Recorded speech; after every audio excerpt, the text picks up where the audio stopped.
A boy opens his eyes and sees several cute maids excited to see him. His totally normal first response is to cast a fireball and incinerate them all, but just before he does so, he realizes that his hands are tiny.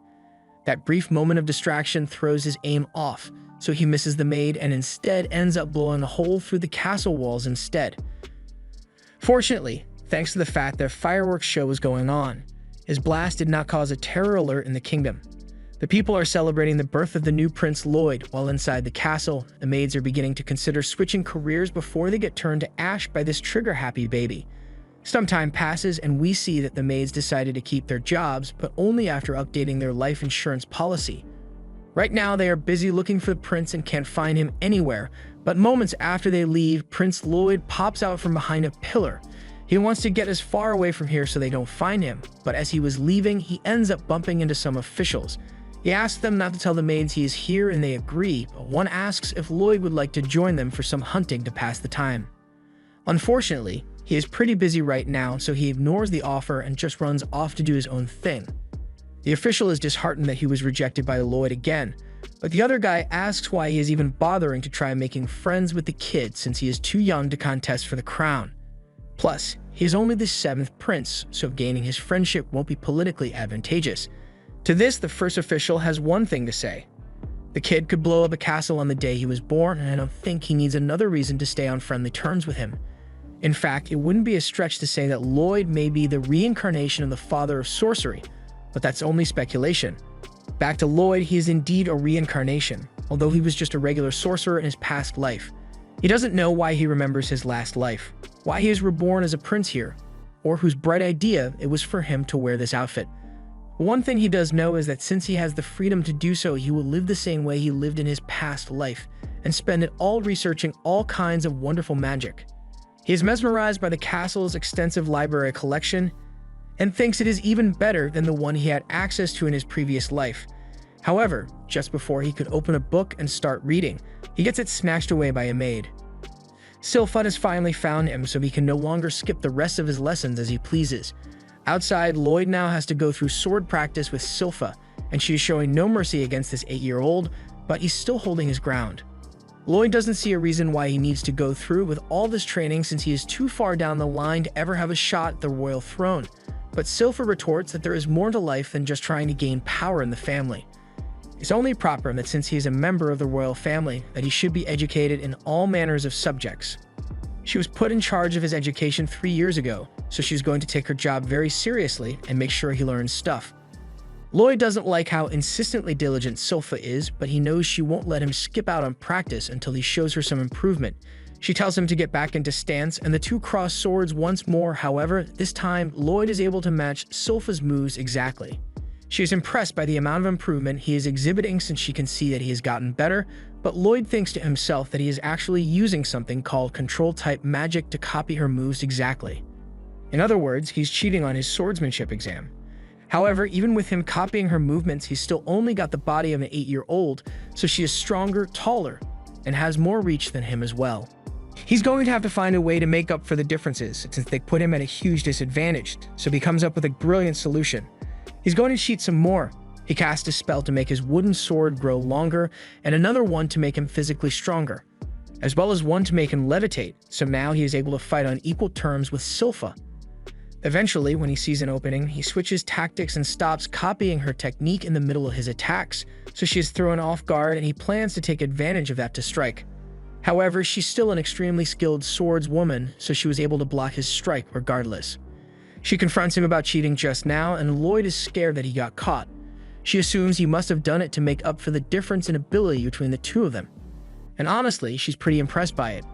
That means he must have been using 2 spells at once, and even the palace court mages find that difficult to do, so it's a really advanced skill. Lloyd is just happy that she didn't scold him for using magic, but he chooses to leave out the fact that he was actually using 4 different spells at once instead of just 2. Later that evening, it is time for Lloyd to take a bath, but unfortunately, or fortunately depending on how you think about it, he is forced to take his bath while sitting in the lap of Silpha in the maid's bathroom. He finds this whole situation to be incredibly embarrassing, but Silpha refuses to let him leave and bathe himself since last time she did that, he couldn't even shower and spent all his time reading instead. My guy just wants to read some books, but instead he's surrounded by so many opie that he doesn't know what to do. One of the other maids warns him that if he doesn't behave himself, then he'll be taken by the demon of the Forbidden Library. Lloyd had never heard of this Forbidden Library or the demon in it, so the girls recount the whole story. Long ago, the kingdom of Saloon was nearly destroyed completely. However, after the sacrifices of countless mages, they managed to seal the demon away inside a book. The name of this demon was Grimoire, and he is supposedly sealed away in the castle's Forbidden Library. Silpha doesn't believe the story is true, and she is sure Lloyd wouldn't be scared by something as silly as that. However, Lloyd is fighting his own demons after being surrounded by so many girls in the bath, so he can't bring himself to look them in the eye. They misunderstand this and think he must actually be scared of their story, so they start offering to let him sleep in their beds tonight if he wants to. Lloyd manages to slip away while they argue over who gets to stay with him. And now that he knows there is a forbidden library, he can't just not explore it. That night, Lloyd sneaks through the castle halls until he finds the corridor that should lead to the forbidden library. He then proceeds to cast an air spell on himself to conceal his presence. It changes the density of the air around him and causes light to refract around him, making him practically invisible. One of the guards is falling asleep, but the other tells him to stay awake since they are meant to be guarding magic that could potentially destroy the kingdom in the wrong hands, as well as a sealed demon. All the while, Lloyd is walking past them as they talk about how good they are at their guard duty. They are definitely getting fired after this, aren't they? There was still a second layer of protection in place to stop people from getting into the library though, and it is a seal that was cast by 10 powerful mages using their strongest sealing magic, so there should be no way anyone is getting through that. Well, it didn't take much for him to get through it, so I guess the mages are getting fired as well. After Lloyd has made it into the library, he is amazed that despite living here his entire life, he has never once seen this place. He starts looking around at all the interesting books available, but he reminds himself that he has to replace that barrier so people don't lose their jobs because of him. Just then, he sees a book fly out from a pile, and out pops the demon, Grimoire. He is impressed that such a young boy managed to break the seal on the door to the library, so he tries to persuade him into unsealing him as well. However, even if he doesn't, the seal on Grimoire is probably just going to collapse on its own since it has degraded over time. Grimoire tries to bribe Lloyd with some gold nuggets, but Lloyd isn't fooled by his words.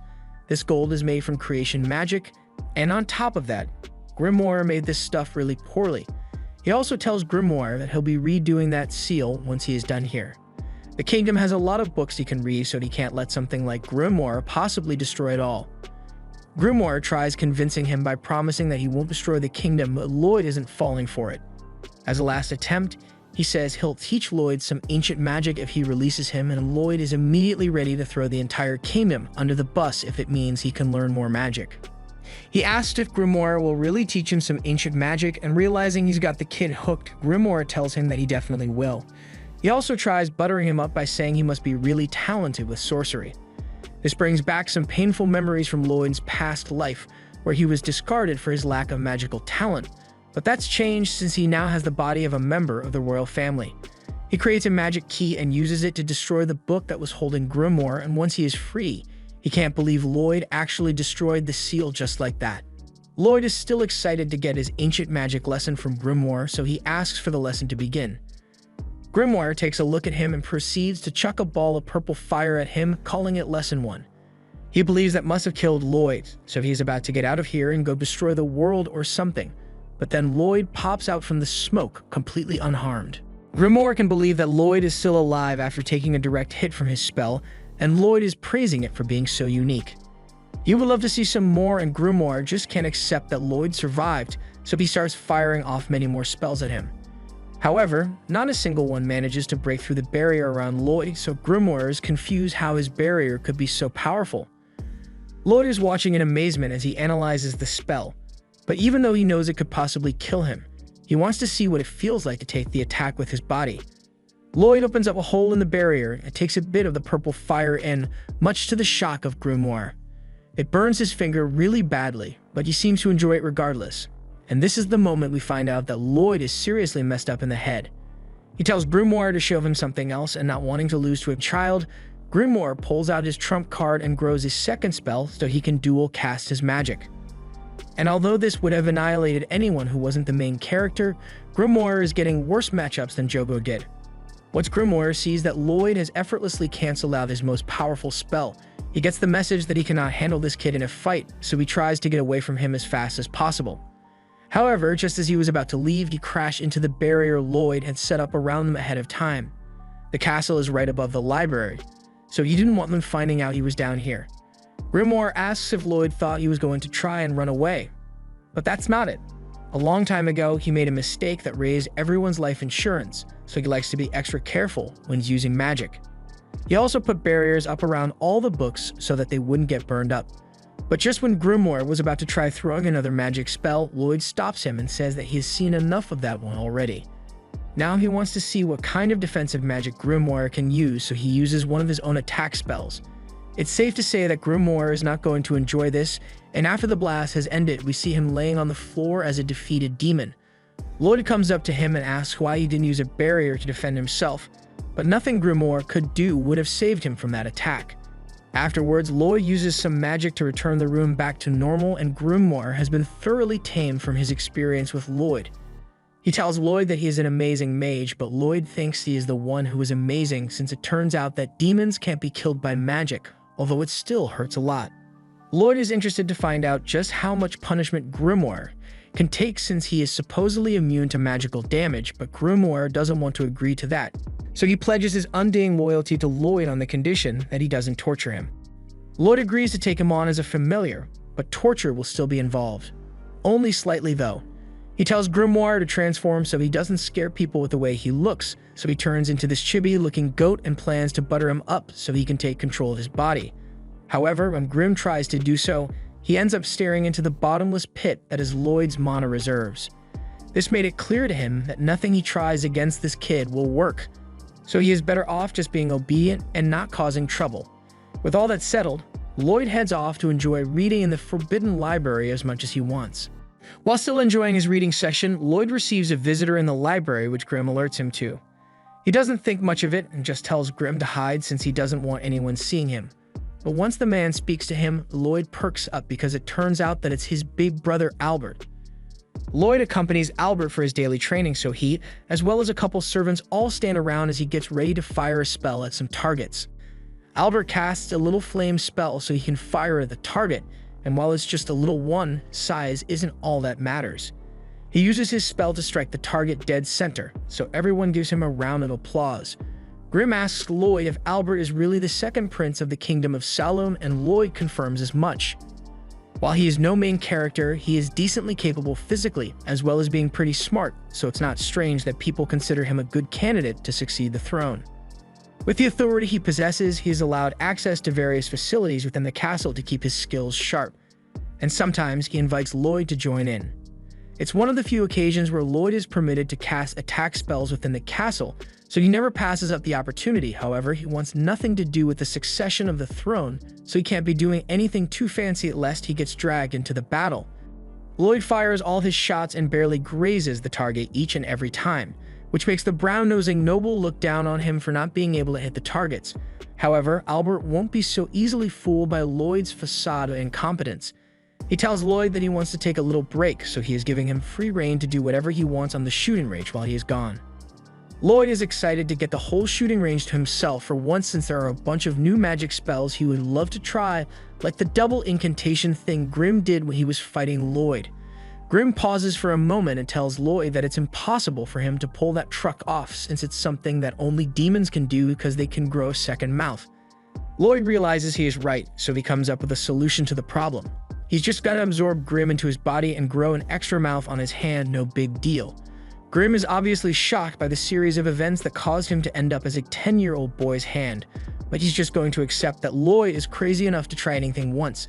Since he now has a second mouth, Lloyd is ready to begin double casting a spell, so he asks Grim if he'll be able to follow along.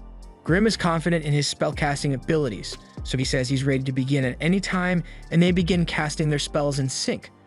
However, Grim quickly realizes that he isn't built for the kind of exploits Lloyd's brain is running on.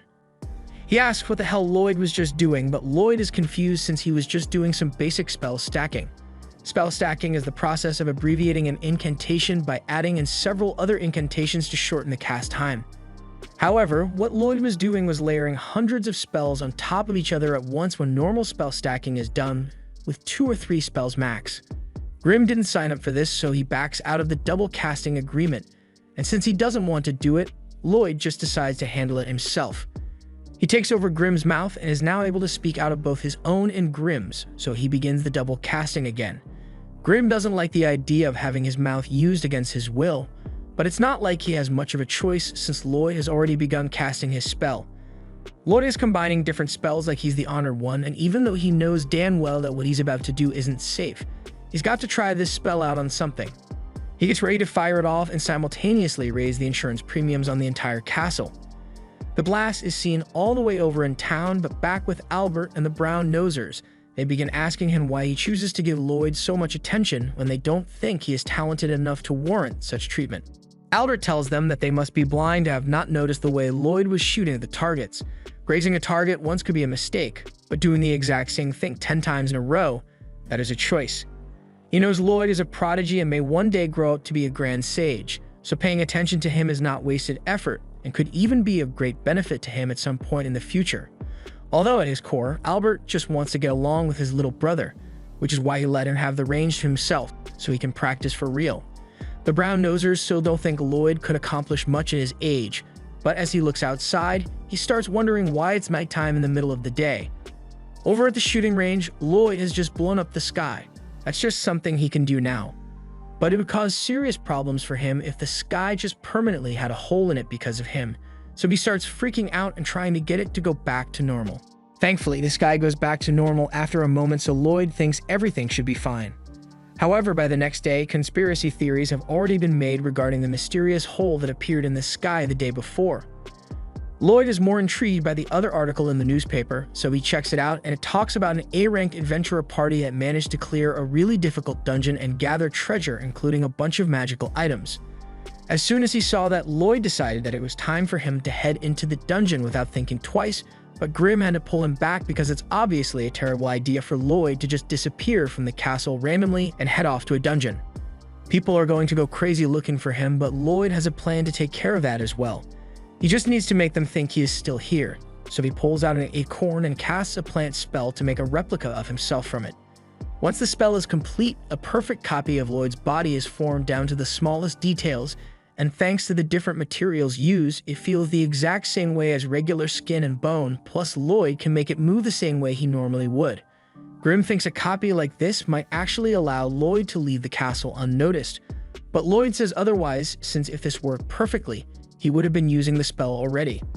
The problem here is Sylpha, since she is so obsessed with Lloyd that the other day, while he was reading on his bed, she was able to tell that he had grown an extra 0.07 millimeters, which is creepy in its own weird way.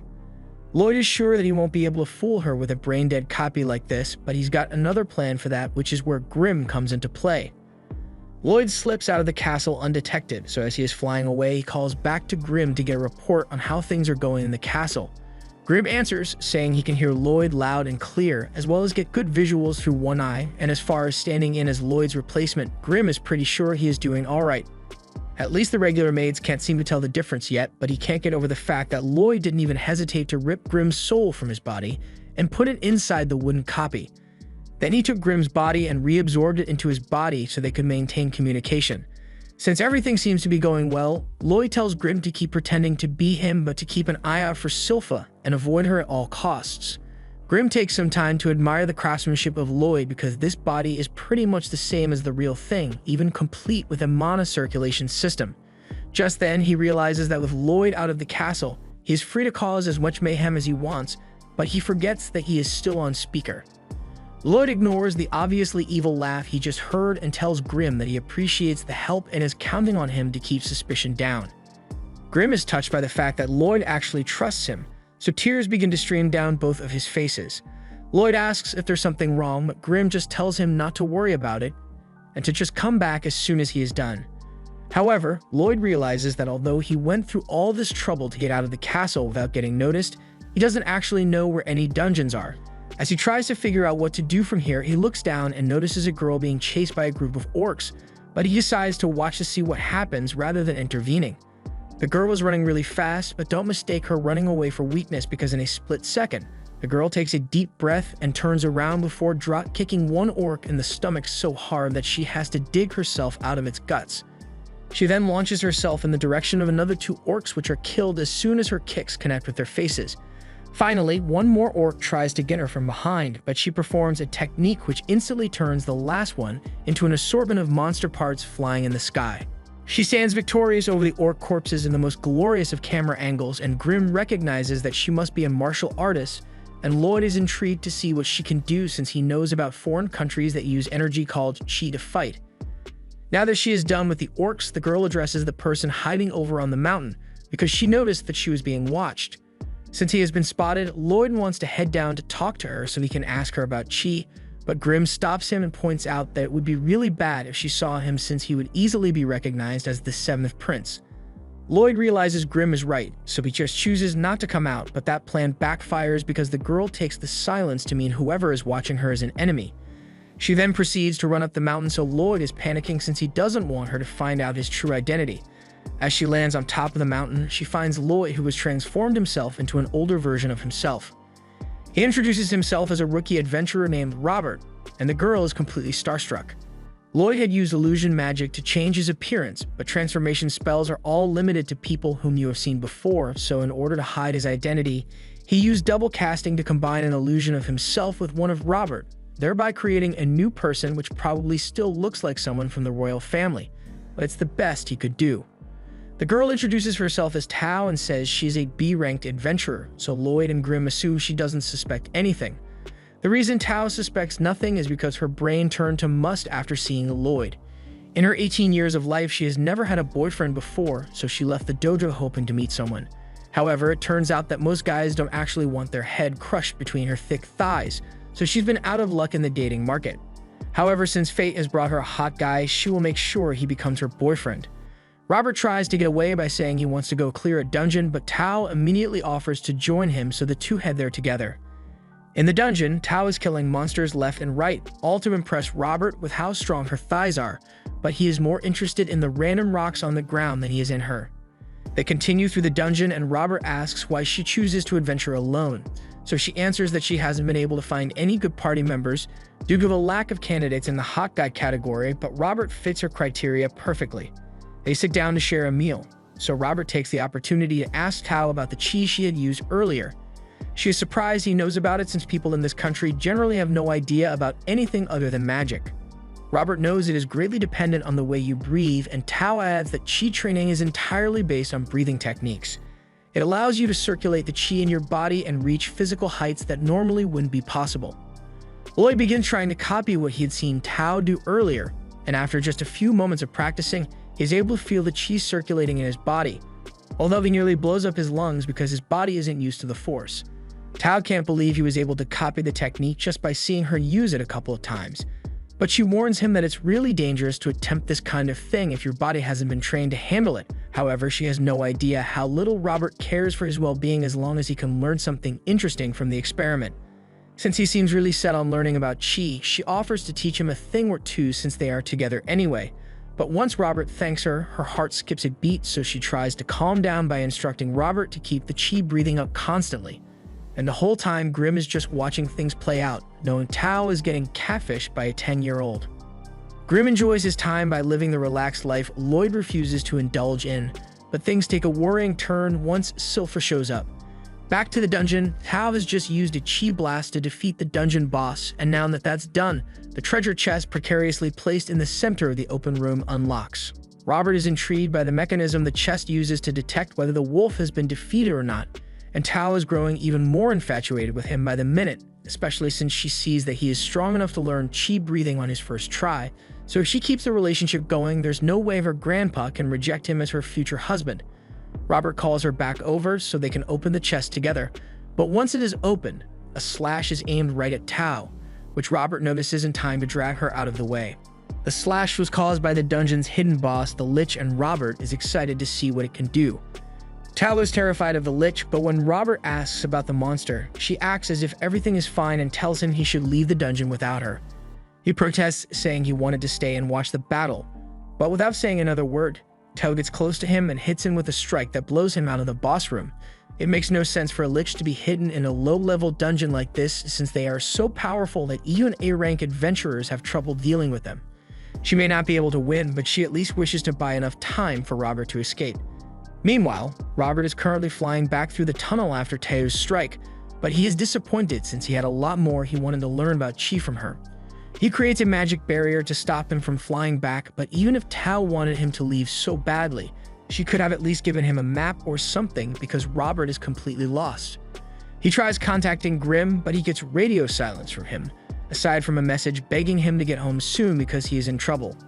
Meanwhile, Tao is still fighting the Lich and she seems to be holding her own, but with the damage she is taking, sooner or later she's going to end up losing. She really doesn't want to die, but she takes solace in the fact that she helped Robert get away. She then tries slowly backing away to see if she can escape as well, but as she tries this, the Lich starts talking. It recognizes the martial arts she uses and says it has eaten someone with a similar technique before, but after gaining that person's knowledge, he realized that Qi is nothing more than an inferior version of magic, so he sees no point in eating Tao to learn about it. But Robert, on the other hand, seemed quite intriguing, so he would have loved to take a bit out of him. This isn't the first time Tao has heard someone insult her Qi martial arts, as most people on this continent just think of it as a useless technique. But when Robert saw it, he actually thought it was impressive, so that made her happy. The Lich doesn't get why she is telling him this or why she would think he cares, but Tao is done talking. She takes a deep breath and charges at the Lich with all the strength she can muster. Even if the Lich raises a barrier, she doesn't stop pounding away. She has been training her body to use Qi for her entire life, giving up her precious time and never getting the chance to have a boyfriend, so she's not going to let him insult the technique. She unleashes a full-power Qi blast at point-blank range, which breaks through the Lich's barrier and sends it flying back into a wall. Unfortunately, using that much Qi also left her body completely exhausted, so she can barely move at all now. However, the Lich wasn't defeated by her attack and even found it rather pitiful for an ultimate attack.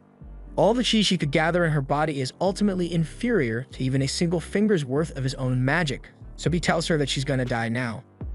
The Lich brings down a magic slash, but instead of killing, the slash cracks and falls apart as Robert has returned and put up a barrier. He says if Tao is done fighting already, then he'd like to give it a shot, but he's got to get home soon, so he'll have to make it quick. She is surprised to see him back here again, and even more so when she sees the deranged look in his eyes, so she just stays silent. The Lich begins casting a spell, so Robert does the same and immediately disappears from view, dashing along the walls and appearing behind the Lich. He takes a deep breath with the technique Tao taught him, but his body still isn't used to it, so he breaks a few ribs in the process. The Lich casts another attack spell, but Robert still needs more time to think, so he pulls up a barrier to stop the Lich from hitting him and starts reflecting deeply on what he needs to do to complete his new technique. The Lich can't believe someone could make a barrier so strong that it deflects all his attacks, but Robert isn't even thinking about the barrier, and instead is trying to figure out how to combine both Qi and mana. He recalls something Tao had said about focus being very important, so he resolves to focus more on his breathing. He draws air into his lungs and simultaneously casts a full sprint air spell to refine their combination. Because he starts moving, the Lich gets full of himself and believes Robert must be fleeing since he can't win, so he sends more attacks his way. Meanwhile, Robert is still trying to take deeper breaths, but the barrier is getting in the way, so he has to get rid of it. The Lich once again misunderstands and thinks his attacks finally broke through the barrier, so he is now certain that he must be more powerful than Robert. Robert grabs onto a stalactite and is finally able to get enough airflow to properly combine his mana and Qi, so after jumping around for a bit and breathing, he's finally able to mix them together and create a balance. With this newly acquired technique, he is able to counter the Lich's magic slashes, although he is far weaker than he would have liked it to be. To compensate for the weakness, he makes the energy thinner and stronger so it will reach the Lich. The Lich casts more attack spells to intercept Robert's attacks, but as time goes on, the attacks coming from Robert become more potent and plentiful, but he isn't even casting a spell for it, so that must mean his attacks are Qi-based. The Lich can't believe he is being overwhelmed by a technique as rudimentary as Qi, but Robert keeps piling on without pause. He continues making the slashes thinner and sharper until he finally perfects the technique. The Lich sees what's coming and gives up on counterattacking, so he pulls up a barrier and attempts to tank the hit. However, with his perfected technique, Robert is able to cleave right through the Lich and his barrier as well as the cave they are in.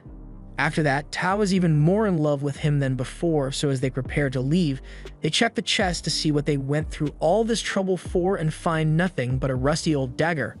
It doesn't seem like it's worth anything, but Robert thinks he might be able to do something with it. After the treasure is taken, the chest begins to sink into the ground, but while Robert is confused, Tao tells him that it's perfectly normal since this always happens. The dungeon falls apart after the treasure is taken, so Robert realizes it must be part of a survival mechanism, so the chest must be something like the dungeon's core. He immediately tries to grab it out of the ground since it seems interesting, but the dungeon is collapsing around them, so after he gets the chest out, they leave.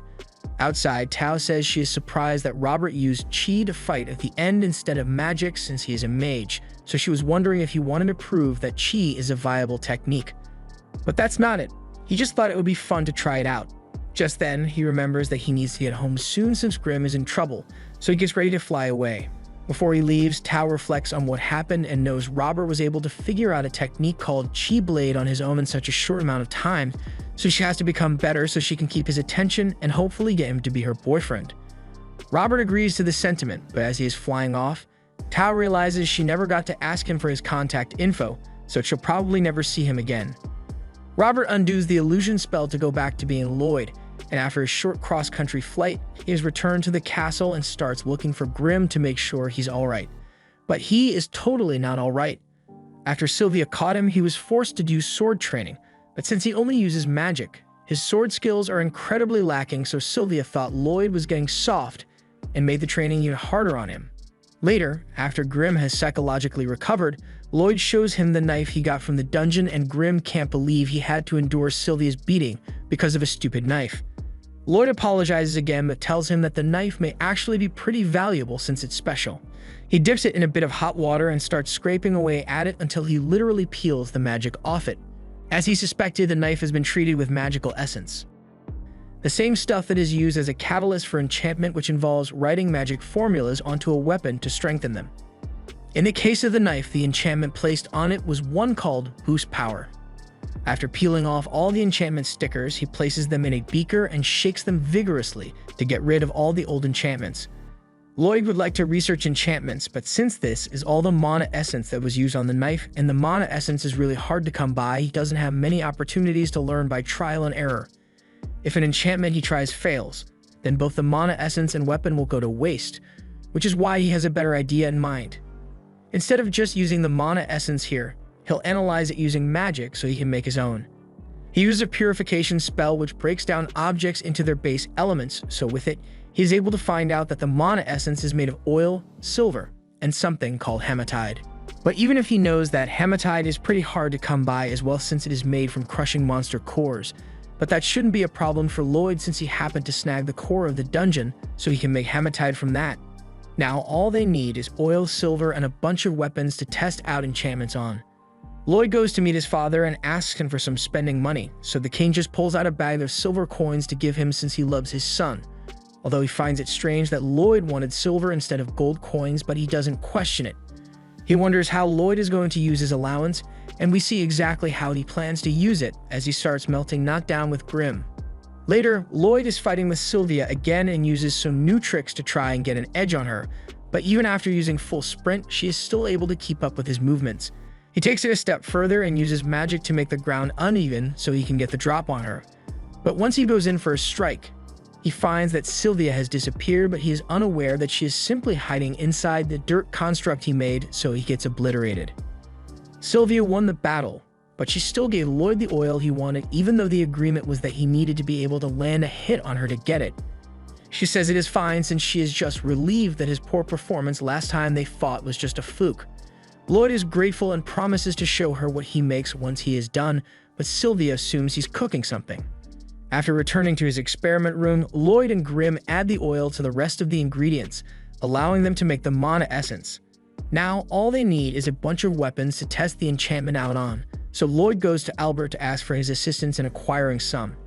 Since Albert has a bunch of loyal knights under his command, Lloyd was hoping that he would get them to allow him to enchant their weapons, and since Albert asked them to do it, all the knights immediately hand over their weapons to him. But they don't have much confidence in Lloyd being able to get it right, so they silently cry over their lost swords. Grim is a little upset that the knights think Lloyd is going to mess up the enchantment, so he is even more determined to get this right on the first try. Lloyd starts in on the first sword and absolutely fills every inch of space available. However, he soon finds out that regular steel isn't able to handle that much enchanting as the sword shatters to pieces. He keeps trying and swords keep breaking until he eventually manages to get some of them to work. Then by the next morning, Lloyd goes to show Albert his achievement, and he is shocked that out of 120 swords, Lloyd actually managed to successfully enchant 50 of them. Even he thought that Lloyd would just destroy all the swords, but as he inspects them, he is amazed by what he sees. The best enchanters only have a success rate of about 10%, so Lloyd having a 40% success rate is outstanding. One of the guards doesn't believe Lloyd actually accomplished what he claims to have done, but when he tries to sheath his sword, the sword ends up being too sharp for it due to Lloyd's enchantments. Albert is taking a look at one of Lloyd's best enchanted swords when Lloyd comes up to him and asks if he can see how the swords perform in combat, so Albert invites him out to join him for a monster hunt he has to go on. After making preparations for the next day, Lloyd, Albert, and Silpha all head out in a carriage at the break of dawn, and they have soon made their way into the forests surrounding the kingdom.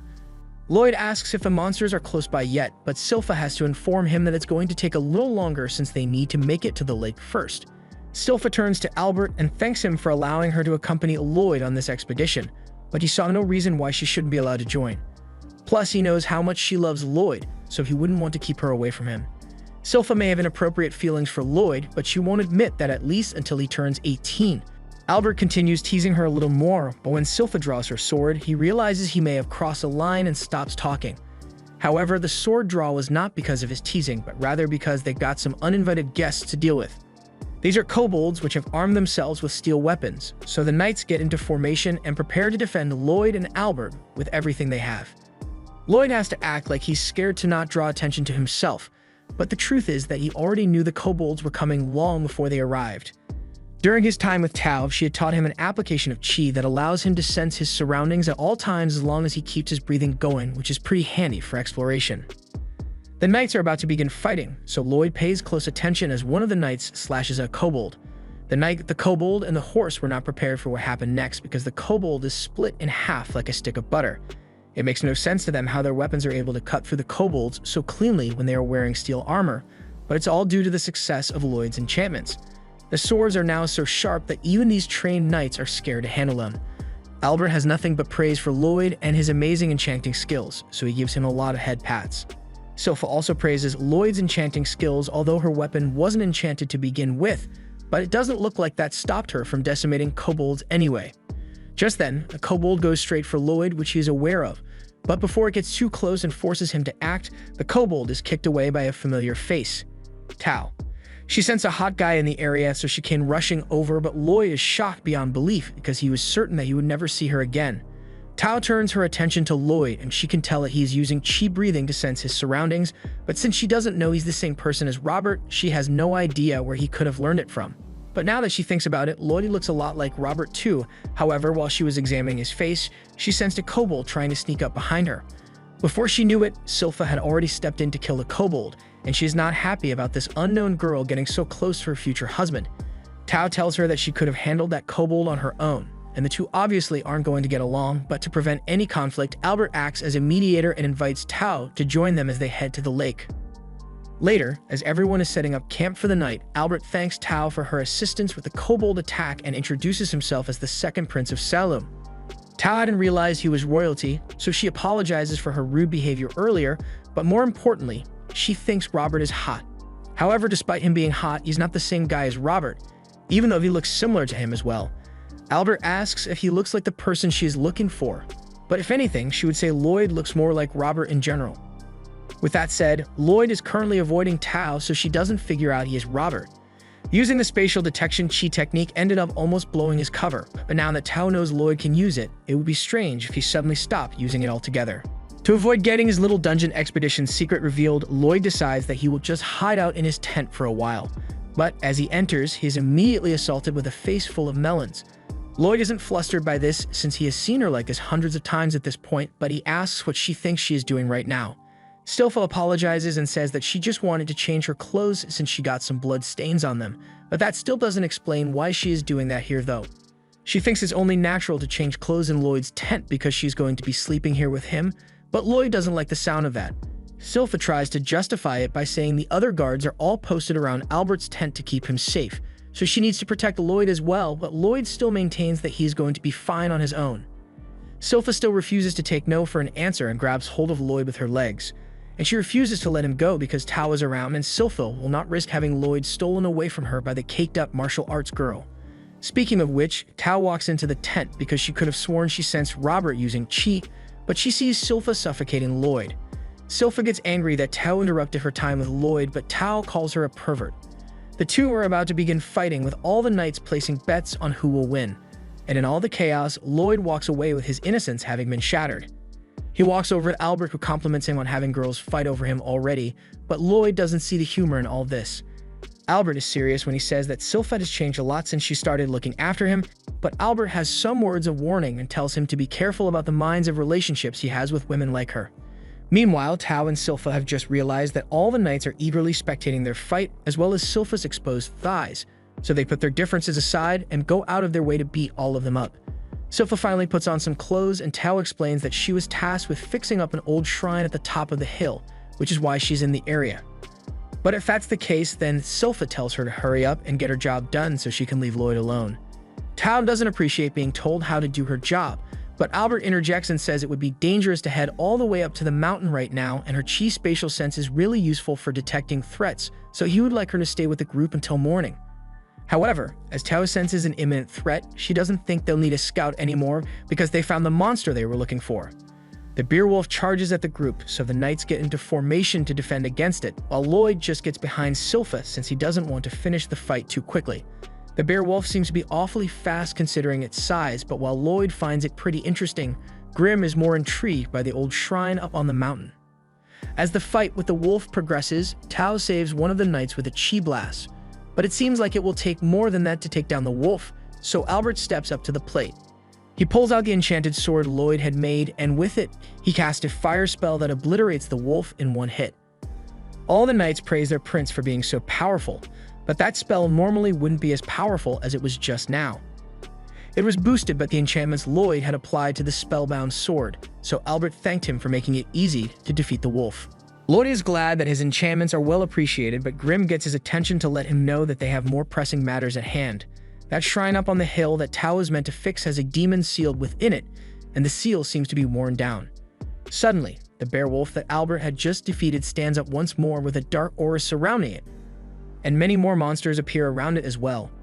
From the wolf, a voice talks down to the humans, cursing them for daring to harm his minion. He is the demon Pazuzu, and even though he's crazy ugly, he swears to take the lives of each and every one of them for what they have done. He orders all of his minions to attack, so the group steps back in order to defend. Albert slashes at one of the wolves, but in the next moment it was able to regenerate from the wound and nearly bite into Albert.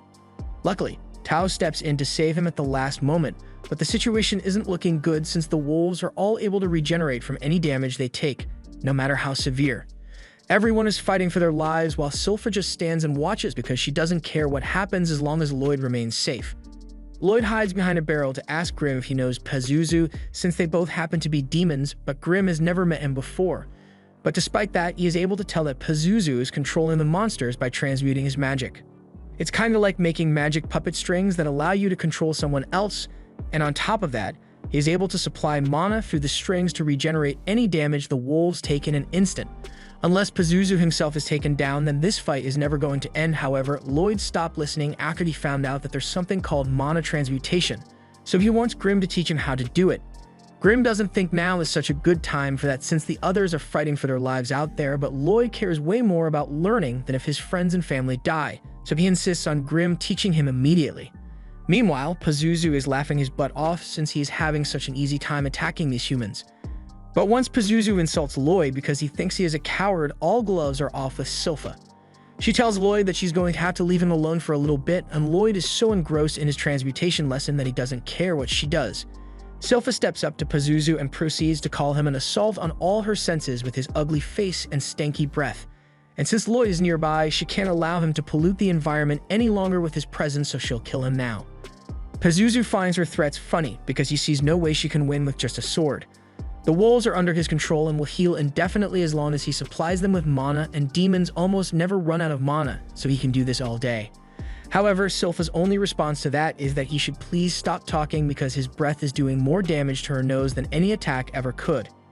Pazuzu stops wasting time and immediately attacks Silpha, but by the time he realizes what's happened, Silpha has already cut off all his beowulf's feet. Pazuzu refuses to lose to her, so he begins regenerating his wolf's feet, but as he does this, the others realize that the rest of the wolves seem to have slowed down considerably. They'd figure out that this is because Pazuzu is currently focusing his mana on regenerating his own wolf, so Robert asks Silpha to keep damaging it like she just did so they can finish off the rest of the wolves, and she is happy to comply with his order. But while all this is going on, Lloyd is having a blast learning about the intricacies of mana transmutation. Grim explains to him that it is no easy feat to pull this off, and Pazuzu is insanely talented to be able to control so many monsters all at once. Back to the carnage happening meters away, Silpha has just wounded Pazuzu once more, and as she lands next to one of the knights, she asks him to let her borrow his sword. She is entranced by the sword, and more importantly, by the fact that it was enchanted by Lloyd.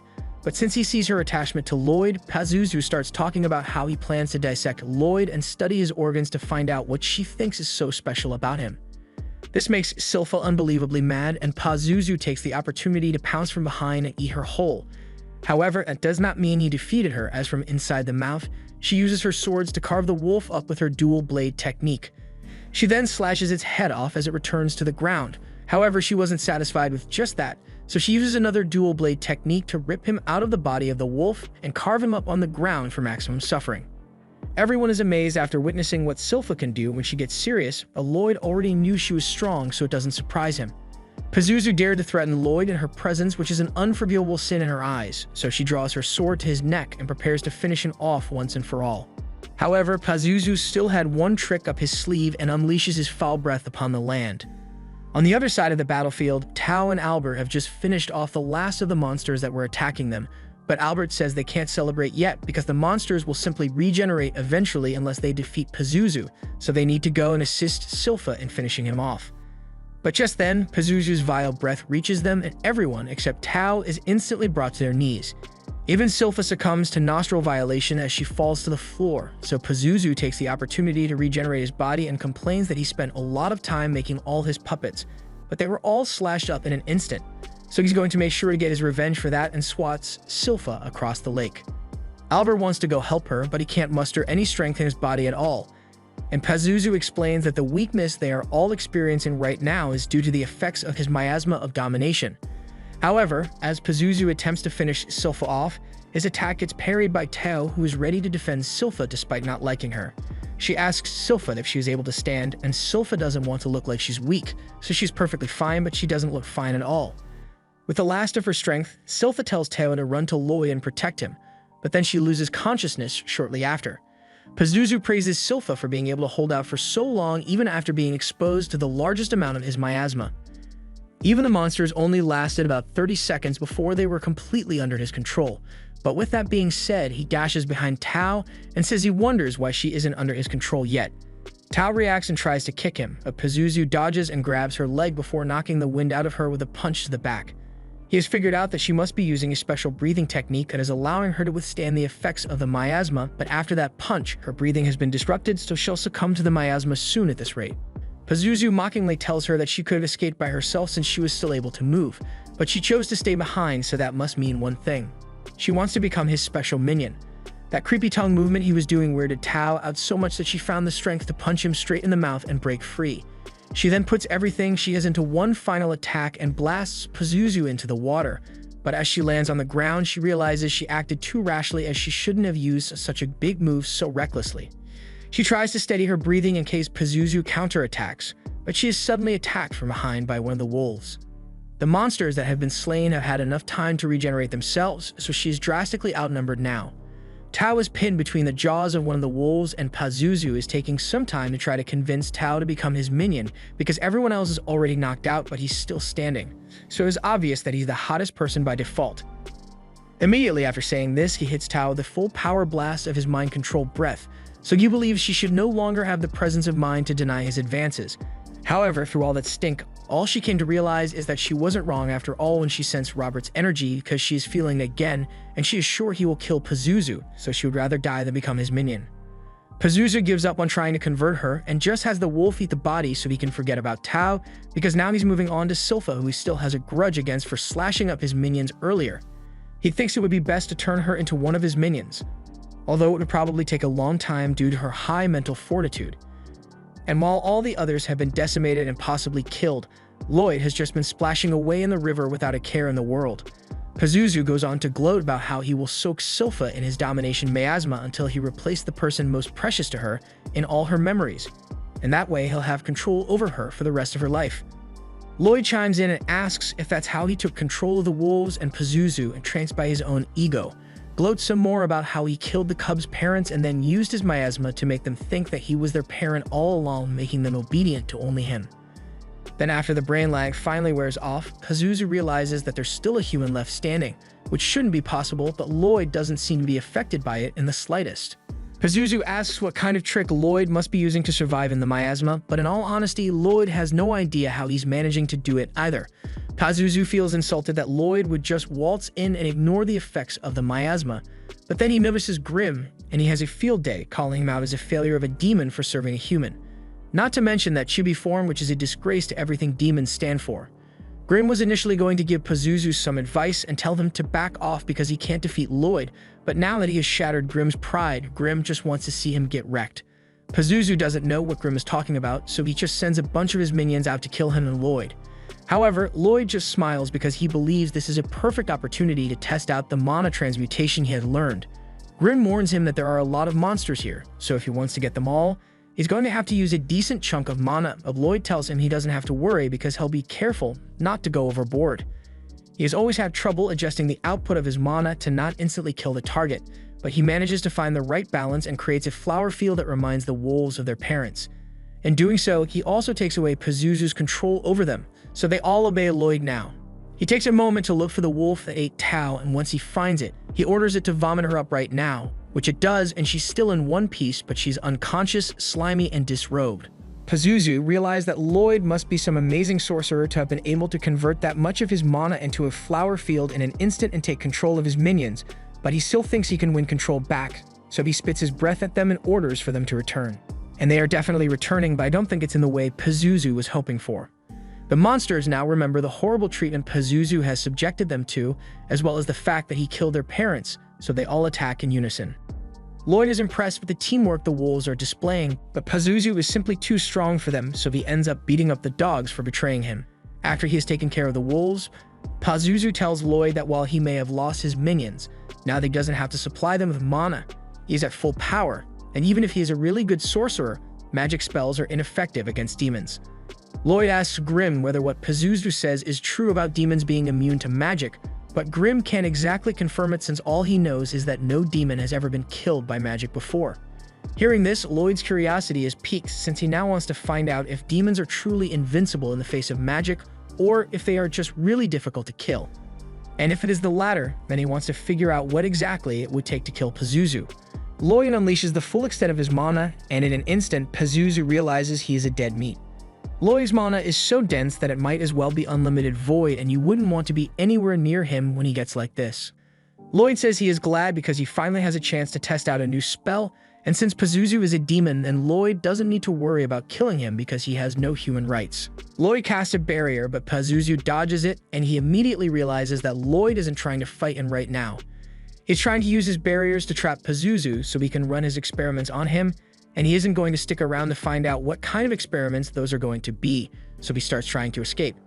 Lloyd keeps chasing after him with barriers, and Grim joins in on the fun so Lloyd can cast even more barriers simultaneously.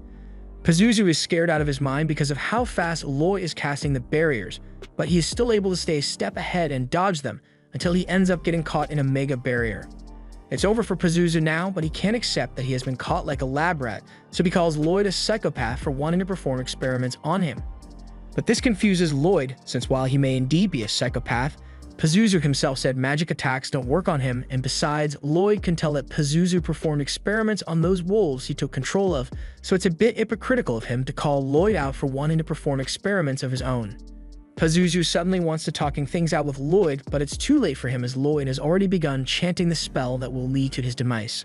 He's casting all 4 elements at the highest level in sequence, and repeating it 100 times a second, so when he blasts Pazuzu with it, it looks like a colorful kaleidoscope, so Lloyd wants to keep it going for at least 30 minutes. However, after only 5 minutes in there, Pazuzu is already spent. Lloyd is disappointed because he really thought demons were immune to magic, so he could use Pazuzu as a guinea pig forever, but Grimm explains that it's more like demons are highly resistant to magic. So most powerful magic attacks end up feeling like an unpleasant ray of light or sound. However, when it's coming from someone as powerful as Lloyd, it's like being forced to experience 1,000 paper cuts a second. And all that stress likely fried Pazuzu's brain, so he's left contemplating the life decisions that led him to this fate. Just then, everyone finally starts waking up, so Lloyd panics because he needs to make up an excuse so that no one figures out that he's the one who defeated Pazuzu. He comes up with the idea to tell everyone that Robert came and saved the day, which they all believe without a second thought, and Tao begins frantically searching for him since she is still dead set on getting herself a boyfriend.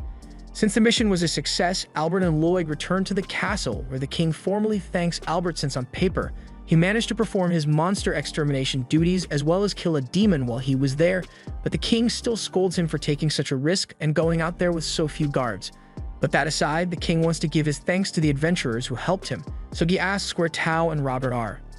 Albert doesn't know where Robert went since Lloyd said he left before they all regained consciousness, but as for Tao, she was still giddy over the idea that Robert came to save her from getting eaten, but then she realized that the coat she was covered with actually belongs to Lloyd. So before she could put the pieces together, Lloyd distracts her by saying he saw Robert in the forest, and without a second thought or any clothes for that matter, she runs into the forest to find her future boyfriend. The king is disappointed since he wanted to meet Robert because he would have to be an incredibly powerful sorcerer for him to defeat a demon so quickly, but this is where Albert chimes in saying Lloyd was a huge contributor to the success of the mission. His enchantments allowed them to make it out of there with minimal casualties, so Albert believes it would be a good idea to add Lloyd to the race to succeed the throne.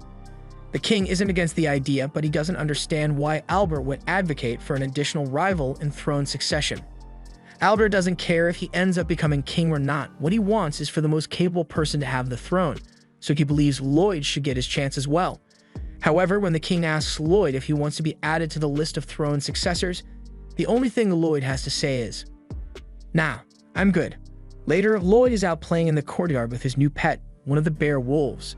It followed him home, but Grimm gets jealous of all the attention the wolf is getting, so he makes himself fluffy as well to get some attention from Lloyd. It indeed gets Lloyd to start playing with him, but then Silpha shows up, so he has to hide Grimm and shoves him inside the bear wolf's fur. Silpha asks if Lloyd has come up with a name for the wolf yet, and he has decided to call it Shiro. He's also planning on teaching it some commands, so Silpha suggests he might be able to use his mana to make Shiro obey him, and Lloyd likes the idea, so he immediately starts brainstorming ways to make it happen. Meanwhile, from a terrace of the castle, the king and Albert are having a chat about Lloyd, and the king thinks he is really modest for not wanting to get involved with the throne. But Albert believes Lloyd is just far too gifted to be limited by the responsibilities of ruling a country. But with that said, they can't wait to see what Lloyd does with his future, because it is sure to be something great. After a bit of practice, Lloyd has taught Shiro how to do a bunch of basic commands. However, he runs into issues when it comes to more complex commands like spin around 3 times. He has tried writing a command spell and sending it to Shiro, but it's not that Shiro doesn't want to do it, but rather, he doesn't understand what the command means, so he ends up just getting confused by it. The only way to get Shiro to understand the complex commands would be to consult someone who is extremely knowledgeable about monsters, so both Lloyd and Silpha start thinking about it, and they soon remember that they know someone who's really knowledgeable about monsters. Lloyd's sister, Elise, but she's a little weird, so they are both reluctant to meet with her. They head over to Elise's tower, and it's just as weird as they remember it being, so Grimm asks who Elise is meant to be. Lloyd provides a detailed explanation and tells Grimm that Elise is the 6th princess of the kingdom and 3 years older than him. In addition, as you could probably guess from her garden, she is an animal lover through and through. And not just of usual kinds either, as she'll keep anything that has a pulse and isn't human. Just then, Elise spots Lloyd, so she comes running down the stairs and jumps on top of him since she is so happy to see him. Lloyd says he's happy to see her as well, but then she kisses him out of nowhere, to the horror of both Silpha and Lloyd. Elise's personal maid, Eris, comes running down the stairs after her and scolds her for always kissing her brother every time he visits her, but she says she can't stop herself because she thinks Lloyd is so cute. After the shock wears off, they both sit down for some tea, and Elise asks what brings Lloyd here since he doesn't visit often. She thinks it has something to do with the cute bear wolf he brought with him, and she is right. Lloyd explains that the bear wolf's name is Shiro, and he is impressed that Elise could tell that Shiro was a bear wolf after seeing him for the first time. She can't really explain how she can tell these things, but all she knows is that she loves animals, and it probably has something to do with that mana thing everyone talks about. While Elise is fondling Shiro, Silpha goes up to Lloyd and suggests that they should leave since Elise isn't even familiar with the concept of mana, so there's no way she'll be able to teach him how to communicate with monsters using mana. Lloyd still thinks it's worth waiting a bit longer since she could still be helpful, so he asks Elise if she can show him one of her monsters. Elise smiles at him and says she already called one, which is when Lloyd and Silpha realize that there's a monster standing right behind them. Elise introduces it as Liru, who is a lesser Fenrir, which is Lloyd's interest peaked because not only was Liru able to sneak up behind him and Silpha without either of them noticing, but it also stole Silpha's bonnet. He wonders when Elise could have possibly given that command since Liru knew how to approach them from behind and snatch Silpha's bonnet. That's a pretty complex command, and she did all that without any indication of it, so Lloyd is wondering how she managed to do it. He enthusiastically asks her to teach him how to communicate with Shiro the way she just did with Liru, and she says she'll be happy to teach him. But the first lesson on the matter is a bit confusing because she says it's all about love. According to Elise, as long as you have love, you can grow to understand any monster, and once you do that, you can talk to them without needing words, which she demonstrates by calling all the animals around to her side. Just then, Lloyd realizes something, and a moment later, a bunch of animals come running towards him and the maids. A couple of them try to steal Eris and Silpha's clothes, but the ones that went to Lloyd are peacefully chilling on his head. He has just realized what he was doing wrong when he was trying to command Shiro. When Elise controls her pets, she isn't issuing commands to them in the first place. Instead, she just shares her will with the animals. So to replicate what she does, instead of ordering the animals around, Lloyd needs to share a mental image of what he wants, and then he sends that image over to Shiro. As soon as Shiro receives it, he understands what the assignment is, so he immediately starts running around Lloyd 3 times and leaps into the air with a bark. Lloyd is really happy since Shiro did exactly what he wanted, perfect down to the sound bark. Eris is amazed that Lloyd could actually learn something from Elise's love talk. Elise is so glad that someone finally understands her that she runs to hug Lloyd again, but she was still sharing her mental image with the pets, so all of them also hug Lloyd along with Silpha and Eris as well. So by the time Lloyd manages to get himself free, he is slightly traumatized and would rather not talk about it. On the bright side, he did manage to figure out how to connect with monsters through his meeting with Elise, and Silpha is glad he's happy. But she wants to spend time with Lloyd as well, so she suggests that they start sword practice immediately. However, before Lloyd can be dragged off and forced to practice for hours, Albert steps in and says he needs to talk to Lloyd about something, so they'll have to reschedule his sword practice for another day. Silpha tries to argue with Albert about Lloyd's sword training being extremely important, but Lloyd doesn't want to do it, so he decides to go with whatever Albert needs him for. Albert says that there's someone he wants Lloyd to meet, although he probably already knows him. It's Lloyd's brother, 4th Prince Dian. They head over to Dian's section of the castle where he talks about how he heard that Lloyd enchanted Albert's sword. Lloyd confirms it, but Dian is still skeptical that he could actually pull that off. He isn't going to say it's impossible that Lloyd did it, but it's hard for him to believe, so he wants Lloyd to prove his skill by enchanting a sword right in front of him. Albert explains that Dian is being so strict about this because he is a blacksmith and he takes his craft very seriously. He has prepared everything that Lloyd would need to enchant this sword, so Lloyd begins his enchanting process. However, Dian is made to eat his own words when Lloyd successfully enchants the sword right before his eyes. He can barely believe what he is holding in his hand because Lloyd somehow managed to cram 4 different enchantments on it, but he eventually just accepts that Lloyd must be a different breed of genius. He has moved on from his doubt and now excitedly asks Lloyd to help him fulfill his dream of creating the ultimate spellbound sword. He's referring to a sword that is forged with a spell engraved onto the steel, a super weapon that can only be created when a blacksmith and an enchanter work in unison. Dian tells Lloyd that he used to love sorcery when he was younger, but it didn't work out for him since he doesn't have a talent for it, which is why he developed an interest in spellbound swords, since with those, anyone can use magic regardless of talent.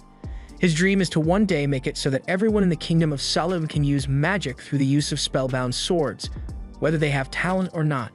And Lloyd, listening to this whole thinking about how he doesn't give a fuck about Dian's dream, but learning how to make swords could be cool, so he decides to go along with it.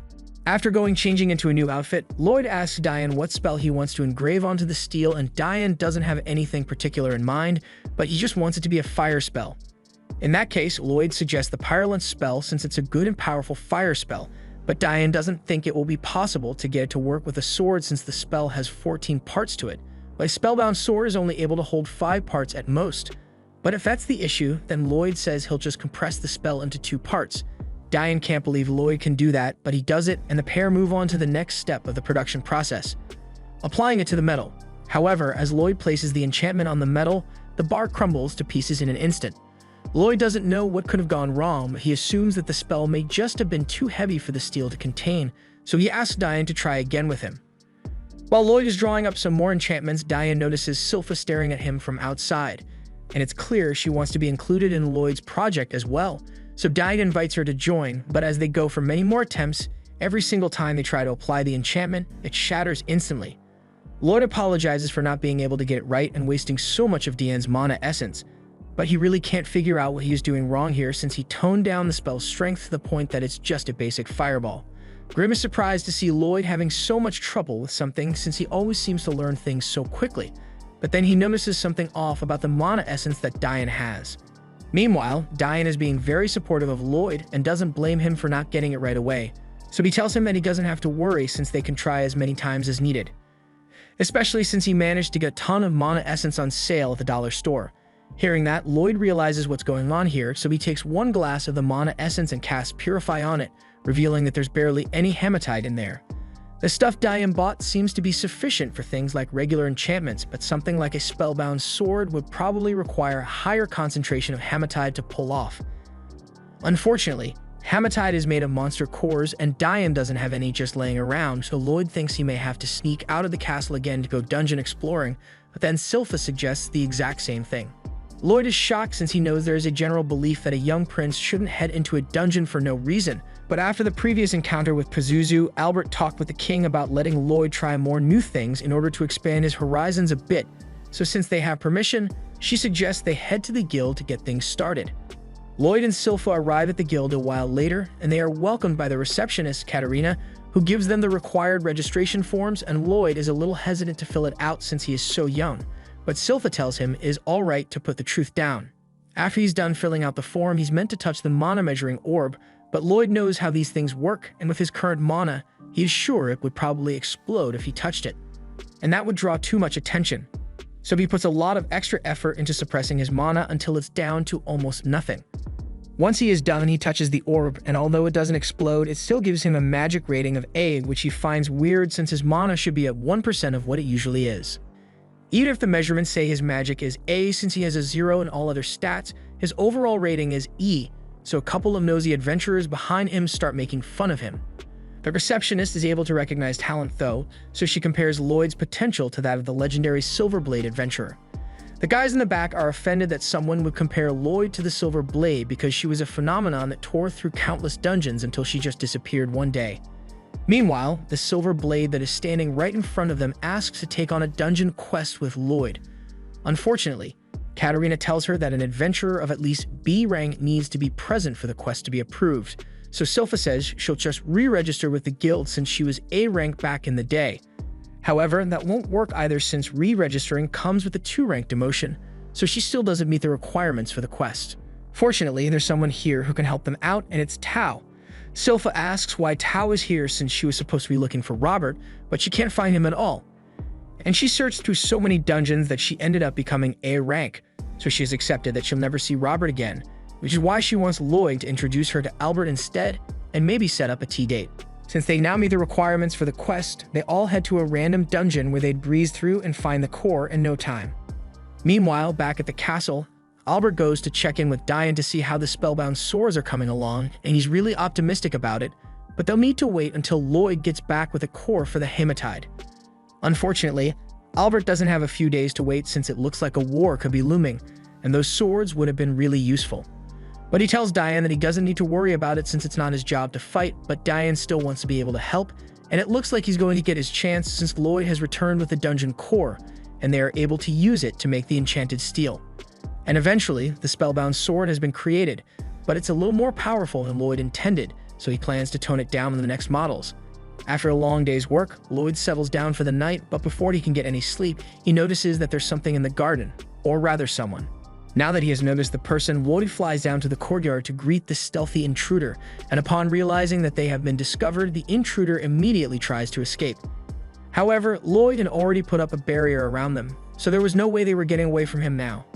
He wants to have a little chat with the intruder, since they are technically trespassing, but the assassin then takes off her cover, revealing that she is a girl with very questionable fashion choices, and she apologizes ahead of time because she didn't want to have to use her special move on a child, but she has no choice given the situation. Lloyd's head begins to feel fuzzy, and he smells flowers for some reason, so he realizes that he must have been poisoned. He immediately tries using a purification spell, but the girl tells him it's no use since nothing can purify her poison, and Lloyd soon falls to his knees due to the poison's effects.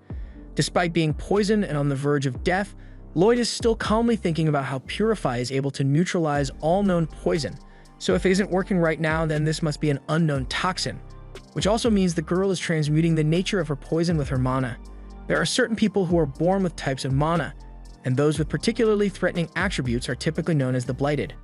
The girl confirms Lloyd's suspicion that she is poison blighted, and from birth, she has been spreading poison all around her, which is why people call her Ren, the poison moth. Ren then walks over to the barrier and uses her poison to weaken it before kicking her way through, and Lloyd is impressed that she managed to get through a barrier he created. Before she leaves, Ren tells Lloyd that she only donated him with a little bit of her poison, so he probably won't die, but he's going to be in terrible pain for about 3 days, but that's not her problem, so she leaves. After she's gone, Lloyd talks about how impressive she was with her concealment technique, but Grimm doesn't think this is a good time to be impressed considering he is still poisoned. However, Lloyd says there's no need to worry since he is actively using the Healing Breath spell to recover, and while it may not be strong enough to purify the poison entirely, it is still slowly getting rid of it, so there are no real effects on his body anymore. If that's the case and he was able to move all along, then Grimm asks why he chose not to go after Ren when she was running away, but Lloyd thought it would be better to let her go and eventually lead him to her hideout.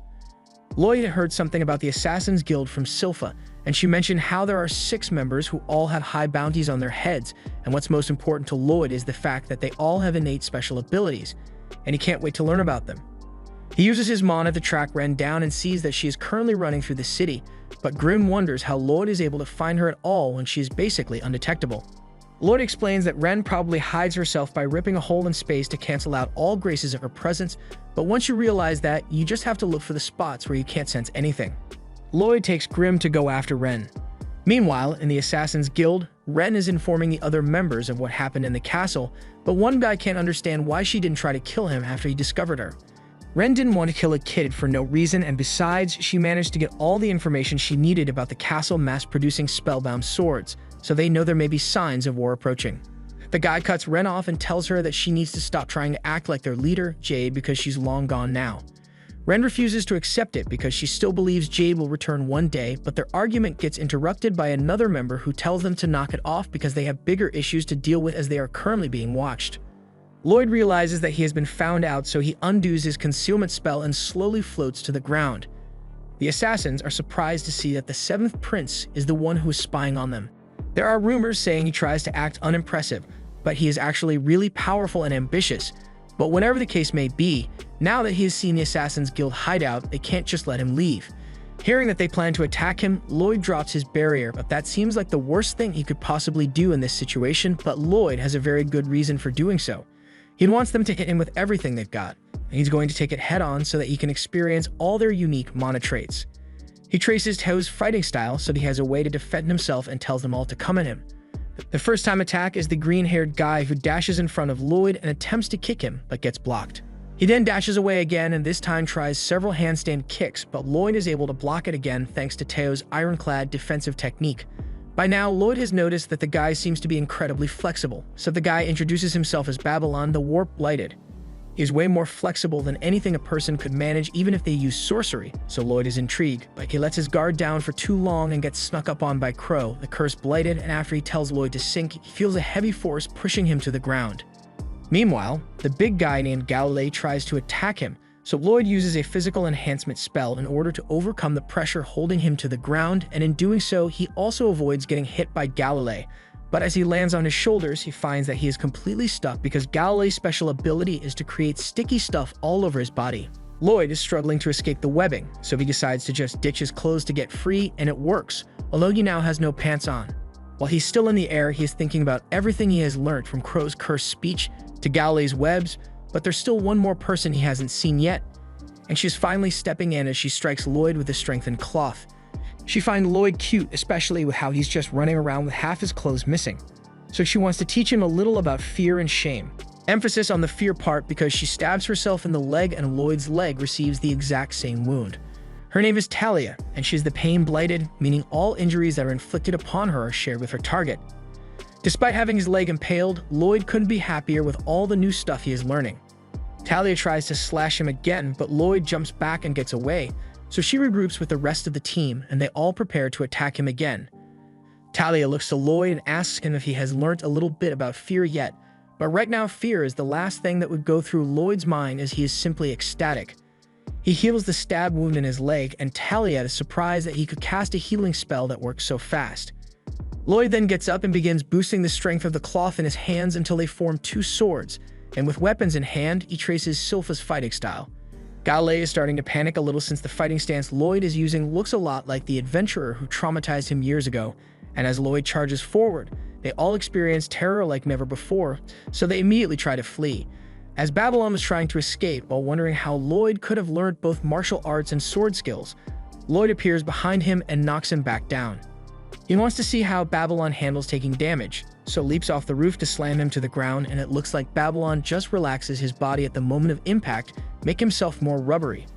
Crow and Galilee both try to sneak attack Lloyd at once, but as Crow tells him to get blown away, Lloyd gets out of the way, so the words end up hitting Galilee and making him fly backwards into Talia. With the other two currently unable to fight, Lloyd now wants to see how Crow handles getting attacked, so he turns to strike him and Crow attempts to say stop, but he gets cut off at the last second. Even though Crow didn't finish the word, it still did manage to slow Lloyd down, so Lloyd is interested to find out what the requirements are for the activation of his cursed speech. After seeing his friend get bodied so badly, Galilee gets angry and tries to go after Lloyd himself. But his webs are currently stuck to Talia's clothes, so there's an unfortunate wardrobe malfunction and Talia is left standing there with no clothes on. Lloyd doesn't care though and immediately attacks her, so Talia is forced to pull out her sword to block. She warns Lloyd that any damage he deals to her will also be applied to himself, so she thinks it's a bad idea for him to attack her now, and she's hoping for a break so she can get dressed. However, her warning just makes Lloyd want to hit her even more, and as he shoots her into a wall where her back arcs so bad that her spine is definitely broken. The same thing happens to Lloyd as well, but he is still having fun despite the severe internal organ damage. While his guard was down, Galilee grabbed his arms, and with his sticky webs, there's nothing Lloyd can do to escape. Unfortunately, Galilee forgot to account for the fact that Lloyd can just slip out of his armed guards. Once free, Lloyd uses one of Teo's moves to blast Galilee away. Ren is now truly terrified of Lloyd, but she's the only one that Lloyd hasn't fought with yet, so Lloyd says he's coming for her next. But before he can attack, Galilee steps in to protect her and says Ren doesn't have control over her poison, so she won't be fighting. Now that Lloyd thinks about it, none of them really have good control over their abilities, and that's the reason why it's called a blight in the first place, and why they were forced to live a life of crime. So since control is what they lack, Lloyd comes up with a solution and dodges Galilee's attack before zapping him in the back with something. Ren tries to go save him, but Galilee stops her and says he is actually fine. And not just that either, he's better than he has ever been because he can control his mana now. Lloyd engraved a spell on his back to help circulate the out-of-control mana, so he should be able to manage his powers better, and Lloyd even offers to do the same for everyone else as well. Their hostility towards Lloyd is completely gone now that they have had their blight cured, and since Lloyd has given them the chance to live a normal life, Galilee thinks it is important to tell Lloyd their backstory. Lloyd really doesn't care to listen to any long-winded stories, so he politely declines, but Galilee starts talking anyway. Lloyd is being bored out of his mind as Galilee talks until he mentions the Assassin's Guild leader, Jade, who has the ability to teleport. Jade had gathered all of them to form the Assassin's Guild so that they could make a name for themselves and one day become accepted within society. But then Jade accidentally teleported himself somewhere else and they haven't seen him since. Just then, a teleportation ring similar to Jade's appears in the room, and a black envelope is teleported in. A while later, Slifa has finally tracked down Lloyd's scent and bursts into the hideout looking for him, but even though she is sure he was here because of his smell, all she manages to find is a letter stuck to the wall. She takes it back to Albert, who's about to lose his shit because the letter says Lloyd is going on a trip with the Assassin's Guild to visit Lodos, which happens to be the place that is threatening war with Saloum. Albert thinks Lloyd may have been kidnapped, so he'll be forced to go to war with Lodos immediately. But then again, it's hard to believe that anyone could take Lloyd against his will, so he decides to look for a peaceful resolution. However, Silpha then shows him what she found in the hideout, and it's all of Lloyd's clothes, and it seems to be covered in white goo. So peace gets thrown out the window because Albert and Silpha are ready for war. Meanwhile, Lloyd and the others in the Assassin's Guild are currently being teleported to the Lodos Kingdom and are crossing the country at crazy speeds. This was the end of episode 7. Thanks for watching. Subscribe to not miss the next part.